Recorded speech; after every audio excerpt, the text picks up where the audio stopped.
queridas irmãs, queridos irmãos, a paz de Jesus. Aqui é Luziane Bahia e está no ar mais um podcast Café com Espiritismo. No episódio passado, iniciamos a abordagem acerca da identidade dos espíritos e dos princípios que norteiam o reconhecimento da sua qualidade.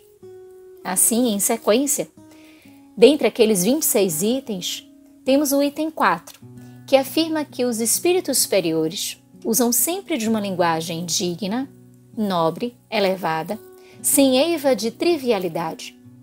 Tudo dizem com simplicidade e modéstia, jamais se vangloriam nem se jactam de seu saber ou da posição que ocupam entre os outros. A dos espíritos inferiores ou vulgares, sempre algo refletem das paixões humanas. Toda expressão que denote baixeza, pretensão, arrogância, fanfarronice, acrimônia, é indício característico de inferioridade e de embuste se o espírito se apresenta com um nome respeitável e venerando. Aqui, queridos irmãos, percebemos que o nome com que se assina a mensagem não basta para nos dizer a natureza do espírito.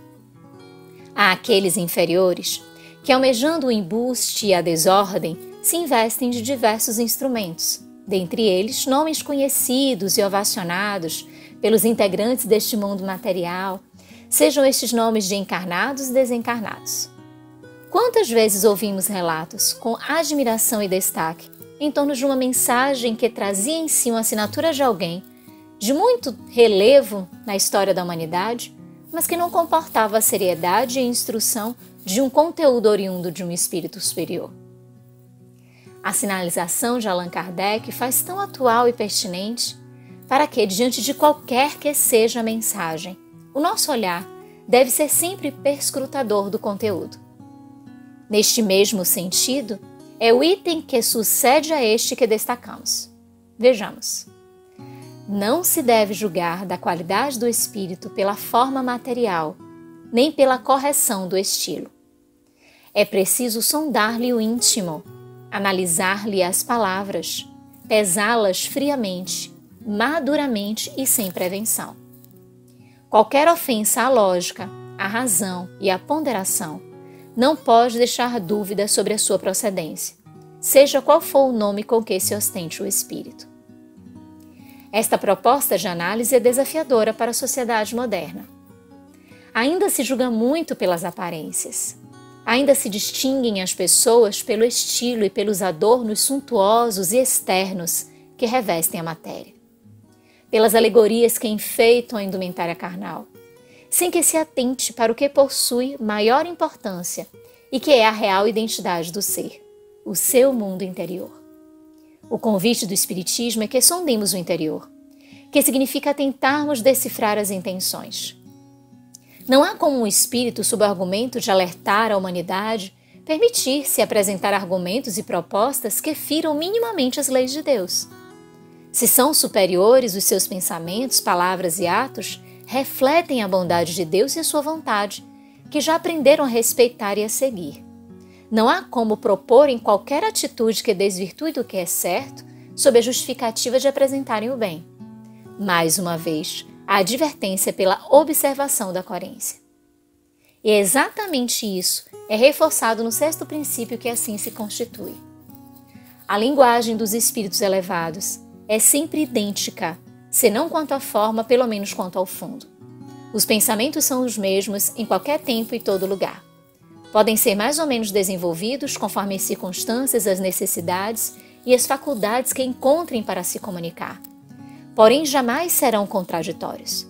Se duas comunicações firmadas pelo mesmo nome se mostram em contradição, uma das duas é evidentemente apócrifa e a verdadeira será aquela em que nada desminta o conhecido caráter da personagem. Sobre duas comunicações assinadas, por exemplo, com o nome de São Vicente de Paulo, uma das quais propendendo para a união e a caridade e a outra tendendo para a discórdia, nenhuma pessoa sensata poderá equivocar-se. Este princípio nos faz recordar o sim, sim e o não, não proposto e vivido por Jesus. Assim, no mundo da matéria, se tem muitos jeitinhos, adequações, conciliábulos, que são típicos ainda do reflexo das imperfeições humanas. Mas a espiritualidade superior é revestida da coerência, da harmonia, do respeito à ordem e às leis. Assim, as mensagens dos espíritos superiores sempre possuem o mesmo fim: fazer o bem. E isso através do esclarecimento, da consolação e nos propondo a edificação. Se o conteúdo não atende ao bem, não pertence aos luminares espirituais. Os bons espíritos só dizem o que sabem. Calam-se ou confessam a sua ignorância sobre o que não sabem.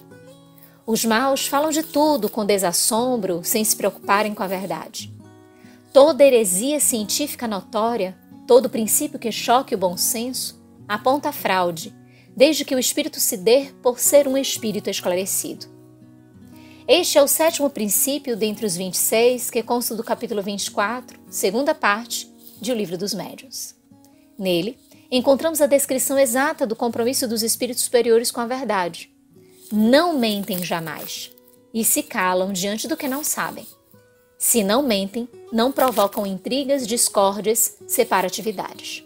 Jamais destoam do que é certo e não se envolvem em situações comezinhas, que nada acrescentam ao ser e à sua elevação moral. E a este princípio está conjugado que ele vem logo em seguida, com o seguinte conteúdo: reconhecem-se ainda os espíritos levianos pela facilidade com que predizem o futuro e precisam fatos materiais de que não nos é dado ter conhecimento.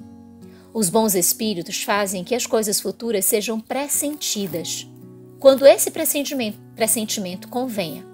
Nunca, porém, determinam datas. A previsão de qualquer acontecimento para uma época determinada é indício de mistificação. Sabemos, queridos irmãos, que é onisciente somente Deus. O futuro, como se diz no jargão popular, a Deus pertence.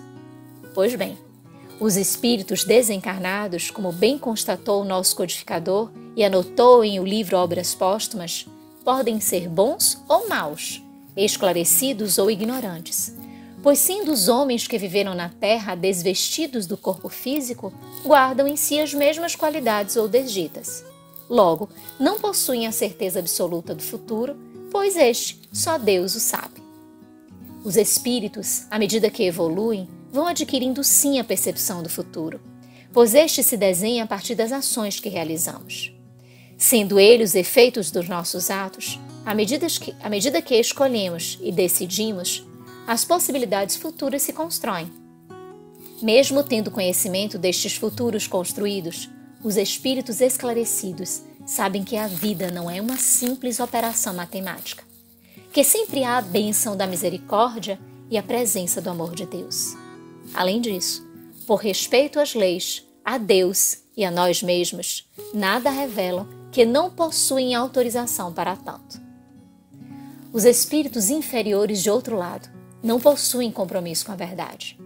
Almejando poder, destaque e o atendimento de interesses pessoais, ao vislumbrarem alguma perspectiva futura, visualizam alguma vantagem que possam oferir na manipulação da informação recebida. E então relatam, fazem alardes, aumentam, mentem, enfeitam. Contudo, há alguns espíritos ainda que não são tão bons, mas que não são maus, que diante de informações do porvir desejam ajudar e revelam fatos, datas, mas que não são possuidores de verdades como imaginam os encarnados. Percebemos assim como a vigilância proposta por Jesus deve ser uma companheira inseparável da nossa existência, a nos fazer ponderar as escolhas diante das situações que a vida nos apresenta. Continuaremos no próximo episódio, meus irmãos, sob as bênçãos de Jesus. Com gratidão imensa no coração, um grande abraço e até o próximo podcast Café com o Espiritismo.